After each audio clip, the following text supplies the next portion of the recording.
ಸಂಕ್ರಾಂತಿ ಇದು ಕೇವಲ ಎಳ್ಳು ಬೆಲ್ಲ ಹಂಚುವ ಹಬ್ಬವಲ್ಲ. ಇದು ಭಾರತೀಯ ಸನಾತನ ವಿಜ್ಞಾನ, ಖಗೋಳಶಾಸ್ತ್ರದ ಅದ್ಭುತ ಸಂಗಮ ಮತ್ತು ಬ್ರಹ್ಮಾಂಡದ ವಿಸ್ಮಯ. ಇದರ ಹಿಂದಿನ ರಹಸ್ಯಗಳನ್ನು ಕೇಳಿದರೆ ಪ್ರತಿಯೊಬ್ಬ ಭಾರತೀಯನಿಗೂ ಹೆಮ್ಮೆಯಾಗುತ್ತೆ. ನಂಬರ್ 1, ಸಾವನ್ನೇ ಕಾಯುವಂತೆ ಮಾಡಿದ ಭಾರತೀಯ ವಿಜ್ಞಾನ. ಮಹಾಭಾರತದ ಪಿತಾಮಹ ಭೀಷ್ಮರು ಅರ್ಜುನನ ಬಾಣಗಳಿಂದ ಇಡೀ ದೇಹ ಜರಡಿಯಾಗಿದ್ದರು, ಹನಿ ನೀರಿಲ್ಲದೆ ರಕ್ತ ಸೋರುತ್ತಿದ್ದರು, ಬರೋಬ್ಬರಿ 58 ರಾತ್ರಿಗಳು ಪ್ರಾಣ ಬಿಡದೆ ಕಾದಿದ್ದರು. ಯಾಕೆ ಗೊತ್ತಾ? ಅವರಿಗೆ ಬೇಕಿದ್ದಿದ್ದು ದಕ್ಷಿಣಾಯನ ಎಂಬ ಕತ್ತಲಲ್ಲ, ಅವರಿಗೆ ಬೇಕಿದ್ದಿದ್ದು ಉತ್ತರಾಯಣ ಎಂಬ ಮೋಕ್ಷದ ಬಾಗಿಲು. ಸೂರ್ಯ ಮಕರ ರಾಶಿಗೆ ಬರುವವರೆಗೂ ಯಮನನ್ನೇ ಗೇಟ್ ಪಾಸ್ ಇಲ್ಲದೆ ತಡೆದು ನಿಲ್ಲಿಸಿದ ಆ ಛಲದ ಹೆಸರೇ ಸಂಕ್ರಾಂತಿ. ಸಾವನ್ನೇ ಗೆದ್ದು ನಿಂತ ಭೀಷ್ಮ ಕಾಯ್ದಿದ್ದು ಈ ದಿನಕ್ಕಾಗಿ. ಮಕರ ಸಂಕ್ರಾಂತಿ ಕೇವಲ ಹಬ್ಬವಲ್ಲ, ಅದು ಬೆಳಕಿನ ಪಯಣ. ನಂಬರ್ 2, ಇದು ಜಗತ್ತಿನ ಏಕೈಕ ಸೈಂಟಿಫಿಕ್ ಹಬ್ಬ. ಬೇರೆ ಹಬ್ಬಗಳಂತೆ ಇದರ ದಿನಾಂಕ ಬದಲಾಗಲ್ಲ. ಪ್ರತಿ ವರ್ಷ ಜನವರಿ 14 ಅಥವಾ 15ರಂದೇ ಈ ಹಬ್ಬ ಬರುವುದು ಒಂದು ವಿಶೇಷ. ಯಾಕಂದ್ರೆ ಇದು ಚಂದ್ರನನ್ನಲ್ಲ, ಸಾಕ್ಷಾತ್ ಸೂರ್ಯನ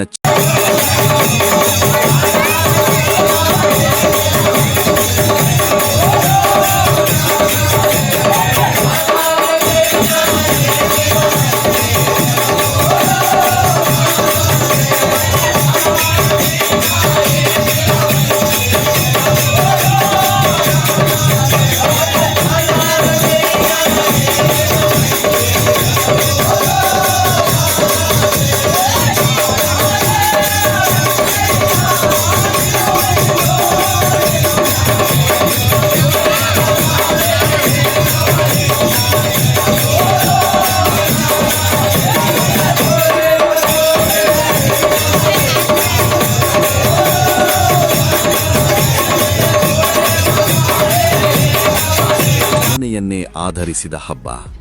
ಸಾವಿರಾರು ವರ್ಷಗಳ ಹಿಂದೆಯೇ ಟೆಲಿಸ್ಕೋಪ್ ಇಲ್ಲದ ಕಾಲದಲ್ಲೇ ಸೂರ್ಯನ ನಡೆಯರಿತಿದ್ದ ನಮ್ಮ ಋಷಿಮುನಿಗಳ ವಿಜ್ಞಾನಕ್ಕೆ ಒಂದು ಸಲಾಂ ಹೇಳಲೇಬೇಕು.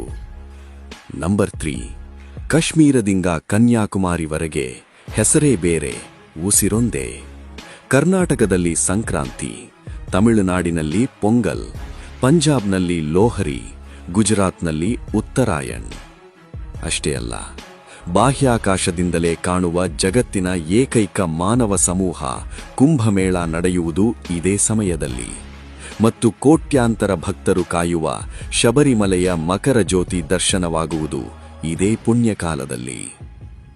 ಲಾಸ್ಟ್ 1, ಎಳ್ಳು ಬೆಲ್ಲದ ರಹಸ್ಯ. ನಾವು ಎಳ್ಳು ಬೆಲ್ಲ ತಿನ್ನುವುದು ಕೇವಲ ರುಚಿಗಲ್ಲ, ಇದು ಚಳಿಗಾಲಕ್ಕೆ ದೇಹಕ್ಕೆ ಉಷ್ಣತೆ ನೀಡುವ ನ್ಯಾಚುರಲ್ ಇಮ್ಯುನಿಟಿ ಬೂಸ್ಟರ್. ಒಳ್ಳೆಯದನ್ನೇ ಹೇಳು ಎನ್ನುವುದು ಮನಸ್ಸಿನ ಆರೋಗ್ಯಕ್ಕಾದರೆ, ಎಳ್ಳು ತಿನ್ನುವುದು ದೇಹದ ಆರೋಗ್ಯಕ್ಕೆ. ಬನ್ನಿ, ಕತ್ತಲಿಂದ ಬೆಳಕಿನೆಡೆಗೆ, ಅಜ್ಞಾನದಿಂದ ಸುಜ್ಞಾನದ ಕಡೆಗೆ ನಡೆಯೋಣ. ಇದು ನಮ್ಮ ಸಂಸ್ಕೃತಿ, ನಮ್ಮ ಹೆಮ್ಮೆ.